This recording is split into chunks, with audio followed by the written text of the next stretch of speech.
Now here's more from today's featured artist on Frank's Magic Bus.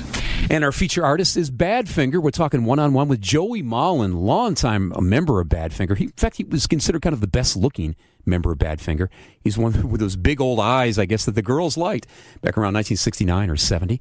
And we are talking to him about a 2010 release of the Best of Apple Records, featuring not only a lot of the Badfinger hits, but other acts that were really big in Britain, but not quite in the USA, like Jackie Lomax. The suicides of two members years apart, the same way by hanging, the legendary Pete Ham and Tommy Evans, and about their controversial manager Stan Polley, who kind of is out of central casting as the evil, money-hungry, money-hiding rock manager. But first, Apple Records. I'm looking at the track list here of this brand new Best of Apple Records here, and all the different fantastic roster of performers. James Taylor with Carolina in My Mind. I like that early version with the full orchestra. I love that solo album there. You got Billy Preston, Mary Hopkins, Jackie Lomax. Do you have any good memories of at that time seeing those folks going in and out of the studios? Oh yeah, I didn't see James. He was already gone by the time I came in. Jackie, of course, was a great friend of mine. We do see each other. We actually do shows together. I did one with him early last year. I see him in Liverpool. We go back in the summertime. They have a big, huge Beatle convention in Liverpool, and usually Jackie and I are invited back to play and sing and talk about the old days and that. I always told people in the States here that Jackie Lomax is one of the overlooked artists who never really caught on in the USA, but if you listen to some of the early stuff around that time in the early 70s, what a vocalist. Oh, yeah. Jackie was in a band called The Undertakers in Liverpool. Very popular guy, and of course he was a great friend of George and the rest of the Beatles. You know, they signed him right up for Apple. Made that great record with Eric Clapton and all the guys playing on it. Oh, yeah. I mean, it really is good, and it's good to see that back out, and a thing like that might bring a bit more attention. Jackie does a heck of a blues show. I could say it a lot stronger than that, if you know what I mean, but this is radio. He sings and plays his butt off. He's in great shape. He's kind of like Liverpool's answer to Wild Bill Hickok. Yeah, I tell people in the States, if you really want to listen to with his great rough vocals that he used to have, a guy that has been overlooked by American radio, check out Jackie Lomax in the old days. That's good stuff from him. Back in 75, of course, the tragedy with Pete Ham, one of the leaders of your band Badfinger, hanging himself, and his suicide note aimed at your manager. It wasn't ambiguous as far as who he thought caused all this bad times, right? Yeah, he did. He laid it squarely at Polley's feet. Yeah, we'd gotten involved with him like a businessman when we started to make money, and we needed help in America as well to get the band launched in America properly. We were having some success with Come and Get It, but we weren't having a lot of success finding gigs. We hadn't played a lot of gigs, even in England, you know. So we were finding it hard to find a tour, and Polley agreed to help us. He was experienced, and he was recommended to us by business people in London, music business people. In London, he was involved with Lou Christie, who was a big star at the time, still is a big star, I suppose. And we signed with him willy-nilly and just completely trusted him with everything we earned. And, of course, he took it. We took a little retainer for ourselves. We didn't need much money. All the rest of the money was supposed to be in New York in the bank. 10% of it was going to Polley, of course, as the business head, and the rest of it was supposed to be banked for us, and we made a small draw each month.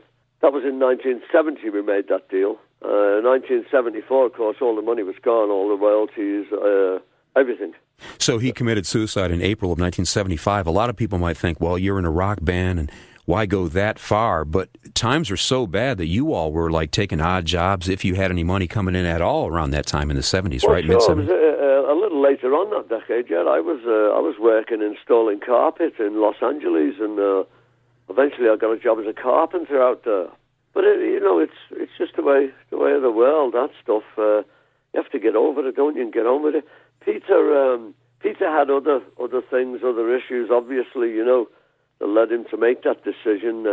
It was a damn shame. The band was a good band, and there was no real reason. But Peter had been the one that was adamant about staying with Polley, you know, and that had led. Peter had actually left the band. He was so strongly in support of Polley. Well, perhaps he blamed himself in a way then. You know, perhaps he did.